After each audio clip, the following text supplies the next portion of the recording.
Hello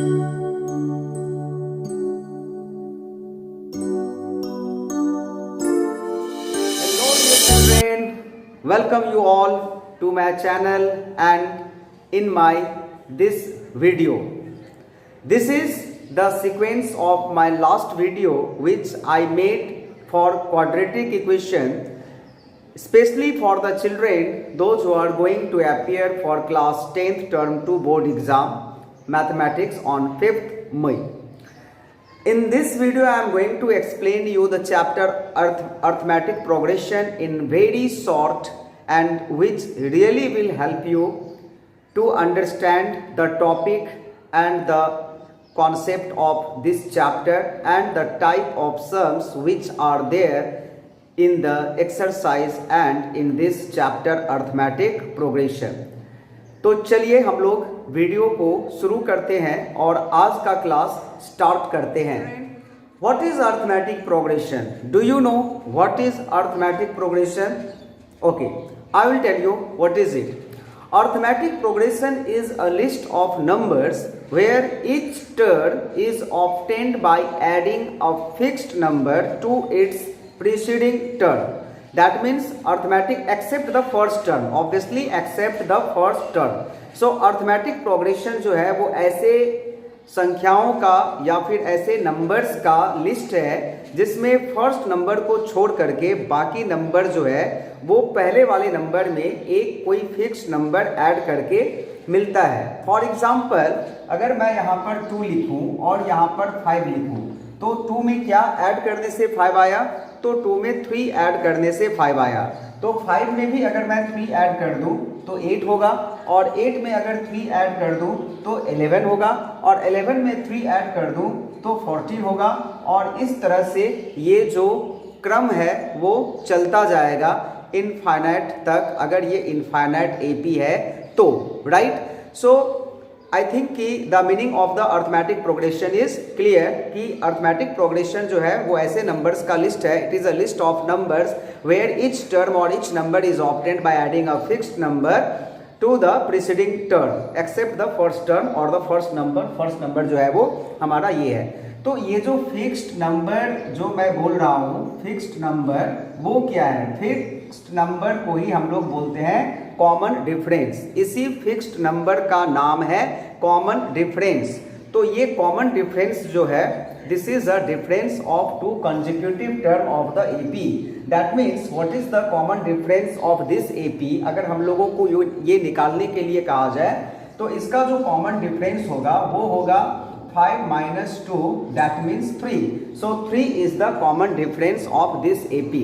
इसमें एक जो फर्स्ट जो बिगिनिंग जो स्टार्टिंग का इसमें सवाल आता है वो ये आता है कि identify whether the given numbers are forming AP और नॉट. यानी कि ये जो नंबर्स हैं वो एपी में है या फिर नहीं है, इसे आप कैसे बताएंगे. तो उसका जो रूल है, जो प्रोसेस है वो यही है. क्या है वो? आपको जो नंबर्स का जो लिस्ट दिया गया है इसमें हम लोग 2 नंबर्स का डिफरेंस निकालेंगे, 2-3 टर्म तक निकालेंगे. यानी कि अगर इसी केस को मैं अगर एग्जांपल लूं, so here first I need to calculate D1. D1 represent the common difference 1 जो कि इन दोनों टर्म्स का डिफरेंस होगा.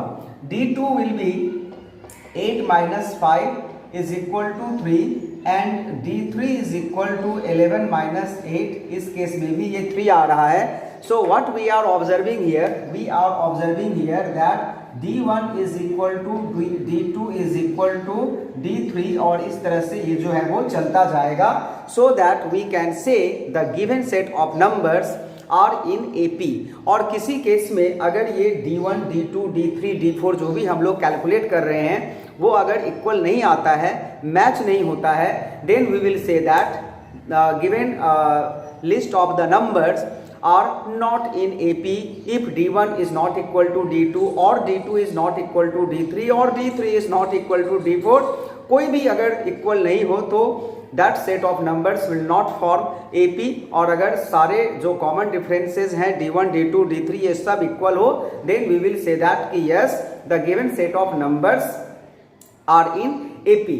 तो I hope कि ये जो एपी का जो कॉन्सेप्ट है और जो इसका आइडेंटिफिकेशन है वो आपका क्लियर हो गया होगा। यानी कि कोई भी अगर सेट ऑफ नंबर है तो easily you can say that कि whether the given numbers or the given set of the numbers are in AP और नॉट। तो चलिए अभी हम लोग दूसरे टॉपिक पर जाते हैं इसी चैप्टर के, और इसी एपी हम लोग इस कॉन्सेप्ट इस टॉपिक के डेप्थ में जाएं।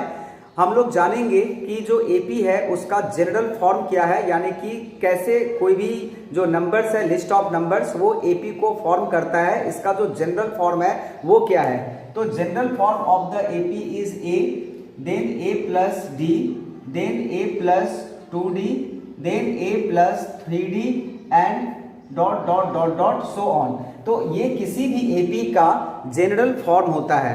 अब इसे जनरल फॉर्म एपी का क्यों कहा जाता है, क्योंकि इसमें जो हर एक टर्म है फर्स्ट वाले को छोड़ करके वो अपने प्रीसीडिंग टर्म में एक फिक्स्ड वैल्यू ऐड करके आया हुआ है। दैट मीन्स वो जो फिक्स्ड वैल्यू है यहाँ पर वो डी है। अगर आप ए में डी को ऐड करेंगे तो ये टर्म आएगा, इसमें डी को ऐड करेंगे तो ये टर्म आएगा, इसमें डी को ऐड करेंगे तो ये टर्म आएगा, और इस तरह से ये प्रोसेस जो है वो चलता रहेगा।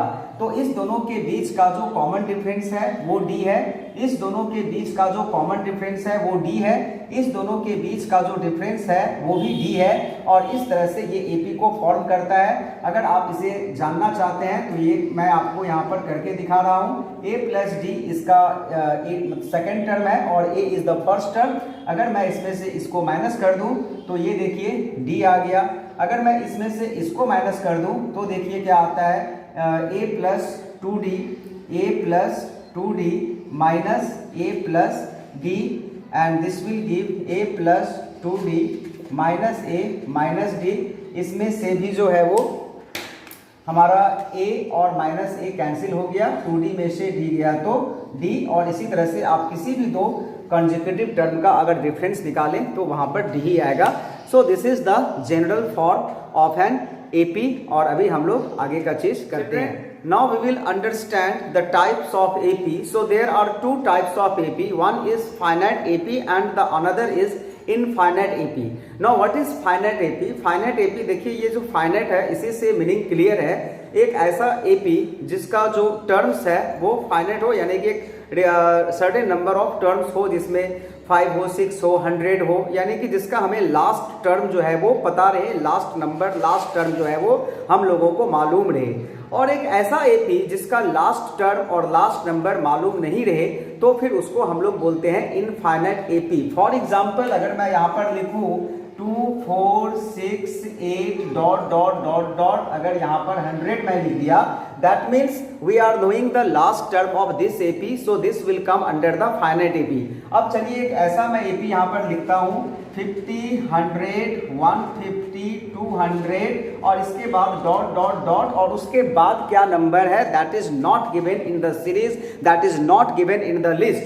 So this type of AP comes under infinite AP. तो ये क्लियर हो गया कि फाइनाइट एपी क्या है और इनफाइनाइट एपी क्या है। Children, now we will learn what is nth term of an AP. What is nth term? Nth term. What is n? N is the last term, right? So what is nth term of an AP? तो इसके लिए अगर मैं यहाँ पर first term को अगर a late करूँ और इसके कॉमन डिफरेंस को d लेट करूँ, और d ही होता है इसका जो इसका कॉमन डिफरेंस को डिनोट करने का लेटर होता है वो d होता है, फर्स्ट टर्म को डिनोट करने का जो लेटर होता है वो a होता है, और नंबर ऑफ टर्म्स को अगर मैं n मानूं, so therefore according to the rule और according to the formula the nth term will be a to the power an, that means the nth term, not a to the power n, an will be a plus n minus 1 into d, and this is that formula by which we can find the nth term of an AP. nth term बोले तो last term उस AP का, उस series का we can find using this formula. Children, this will be more clear if I explain you the formula by doing a sum, and for that I have taken this question where we need to find 10th term of the given AP, and the AP is 2 7 12 dot dot dot dot up to infinite. So this is the infinite AP, right? तो हम लोगों को उससे कोई मतलब नहीं है. 10th term इसका क्या होगा, that we are going to find here. तो for this AP, what is the value of A? A is the first term here. So what is A here? A is 2. What is D? D means common difference. That means the difference of any two terms, any two consecutive terms you can take. Either you take 12 minus 7 or 7 minus 2. So it will come same only. So D का value जो है वो 5 है और A का value 2 है, और N का वैल्यू चाहिए हमें. तो what is N here? N is 10. अभी आप कहेंगे why N इज 10? तो यहाँ पर हम लोग निकाल क्या रहे हैं? 10th term निकाल रहे हैं. That means the N value is 10 only. Now using the formula which I had given you earlier in this video only, what was the formula for an? An equal to A plus in bracket n minus 1 into D. So therefore we can write here A of 10 is equal to, what is the value of A? 2. What is the value of N? 10. What is the value n minus 1, and what is the value of A plus n minus 1 into D? D is 5, so 5 will be here. Which formula we have used? An is equal to A plus n minus 1 into D. The formula used to find the answer is this, right? So now we will do the simplification to get the answer. So this will be 2 plus 10 minus 1 is 9 into 5. That means 2 plus 45, and this will be 47. So children, this is the way by which we can find any term of the AP. If we know the AP and if we know the first term and the common difference, so using the formula we can find An, where N can be any number, any term, right? So hope this concept is clear, and now we will learn the another concept. Now we will learn how to find sum of the first n terms of an AP. First of sum and terms of AP. तो इस type का जो sums होता है, like find the sum of the first 5 natural number. That means 1 plus 2 plus 3 plus 4 plus 5 कितना होगा. तो ये तो नंबर स्मॉल है, छोटा है. You can add in your mind and then also you can say the answer. लेकिन चलिए ये नंबर्स अगर थोड़ा बड़ा हो जाए, बहुत बड़ा हो जाए, तो फिर हम लोग डायरेक्ट कैसे इसके आंसर को हम लोग जान पाएंगे. तो इसके लिए फॉर्मूला है, और वो फॉर्मूला है sum of n terms of an AP is equal to n upon 2 in bracket A plus L. So what is A here? A is the first term. What is L here? L is the last term. यहाँ पर A जो है वो first term है, first term, and L is the last term. अच्छा, ये जो L है ना, इसको हम लोग AN भी बोलते हैं. यानी कि लास्ट सम में मैंने आपको बताया था हाउ टू फाइंड An, यानी कि nth term of an AP. So nth term यानी कि जो लास्ट टर्म है उसको ही या तो L से डिनोट किया जाता है या फिर An भी कहा जाता है, जिसका फॉर्मूला होता है A plus in bracket n minus 1 into D. तो इस फॉर्मूला से हम लोग इस टाइप के सम का आंसर निकाल सकते हैं. लेकिन इसका जो है वो टोटल देयर आर 3 फार्मूला. एक तो ये हो गया n/2 in bracket A plus L. The second one is n upon 2 A plus An, and the third one is n upon 2 in bracket twice A plus n minus 1 into D. Okay, so these are the formula by which we can find the answer of this type of question. लेकिन ये 3 formulas अलग अलग नहीं है. all the formulas are related to each other. Actually ये जो formula है वो यहाँ पर An के वैल्यू को अगर हम लोग, we all know that An is equal to होता है, An is equal to A plus n minus 1 into D.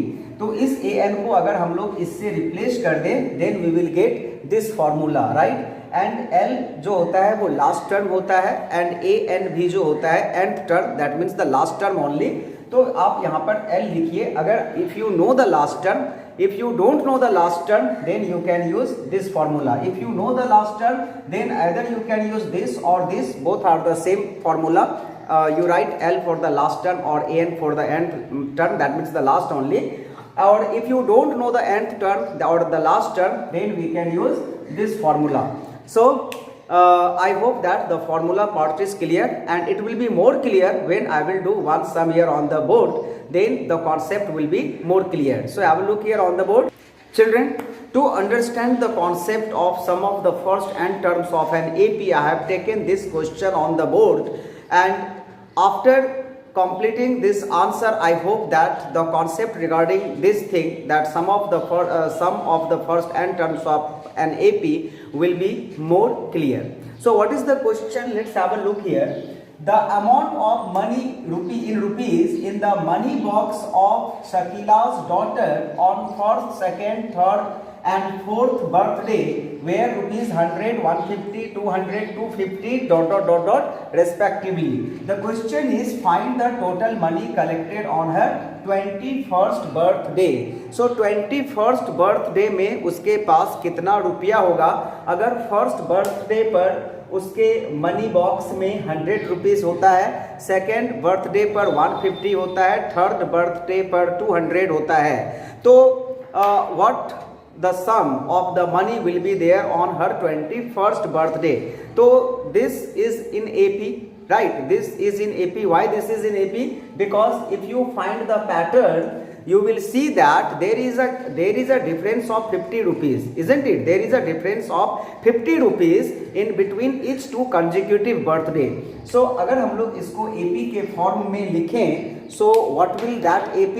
The AP will be 100, then 150, then 200, then 250 ...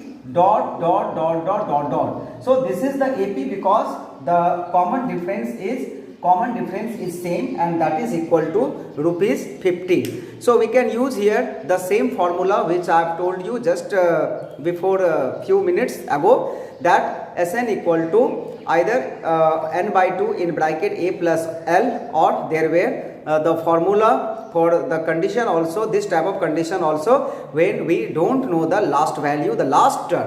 तो ये भी जो है, इसका भी लास्ट टर्म हमें नहीं पता है, डॉट डॉट डॉट देख रहे हैं ना. So we don't know the last term, 21st term इसका क्या होगा, दैट वी डोंट नो. तो हम लोग जो है वो थर्ड वाले फार्मूला जो लास्ट वाला था, that we are going to use in this case.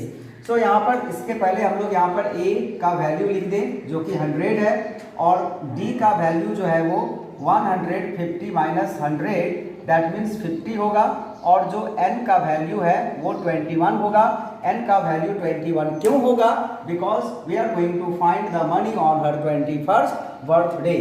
तो S21, Sn, यहाँ पर n का वैल्यू 21 है. Now we will put these values in the formula which I have told you just little before, that sum of the first n terms of an AP is equal to n by 2 in bracket twice A plus n minus 1 into D. So now we are going to put all the values there in the formula. तो चलिए हम लोग formula में यहाँ पर इसको put करते हैं सभी का वैल्यू. तो what was the formula? n by 2. What is n here? 21. तो चलिए इसको हम लोग 21/2 लिख देते हैं. इसके बाद इस ब्रैकेट को स्टार्ट करते हैं. ट्वाइस ए था तो 2 into 100 हो गया, because A is 100 here. And after then in the formula there was n minus 1. What is n here? 21 minus 1. What is D here? D is 50. So we will write here 50 and bracket close. So जो mathematical expression चाहिए था वो हम लोगों को मिल चुका है, and now we will simplify this to get the answer. तो आइए इसको हम लोग सिंप्लीफाई कर लेते हैं. 21/2 विल रिमेन 21/2, क्योंकि कोई नंबर इसमें कटेगा नहीं. 2 into 100 is 200 and 21 minus 1 is 20, and 20 को जब हम लोग 50 से मल्टीप्लाई करेंगे तो इट विल बी 1000. तो इसके बाद 21/2 into 1200 मिल गया. 1000 plus 200 is 1200 होता है. Now we will reduce the number. 2 1 are 2 and 2 into 600 is 1200, and now we will multiply these two number. That means 21 into 600 is what? तो इसके लिए हम लोग 6 से इसको अगर मल्टीप्लाई करें तो 6 1 are 6 and 6 2 are 12, और इसके ऊपर में 2 0 हो गया. So this is the answer, that means rupees 12,600। यहाँ पर मैं लिख देता हूँ rupees 12,600 is the amount which she will receive on her 21st birthday। और इसके लिए देखिए हमें जो है वो नंबर्स को ऐड नहीं करना पड़ा, using the same formula of AP, that means sum of the first n terms of an AP which is n/2 in bracket twice a plus n minus 1 into d। हम लोगों ने इसके answer को calculate कर लिया और इस formula को इस तरीका से यूज करके आप जो है वो इस टाइप के सवाल को बना सकते हैं। Children, that's all for today's class. इसमें जितने भी टाइप के सम्स थे और जितने भी फॉर्मूला थे that I have discussed here, and hope today's video and this video is really going to help you for your term 2 exam। So once again thank you everyone for watching my video till the end, and बाकी के जो chapters हैं उसका भी video बहुत ही जल्द मैं बना करके अपलोड करूंगा। For that what you are supposed to do, that you already know that you need to subscribe the channel if you did not subscribe it till now। Press the bell icon so that जब भी मैं video जैसे ही upload करूँ the notification will reach to you, and before the exam यानी कि before 5th मई जो है वो आपको वो वीडियो मिल जाए। So once again children, thank you for watching the video. Bye bye, take care and all the best for your upcoming maths exam. Thank you, bye bye.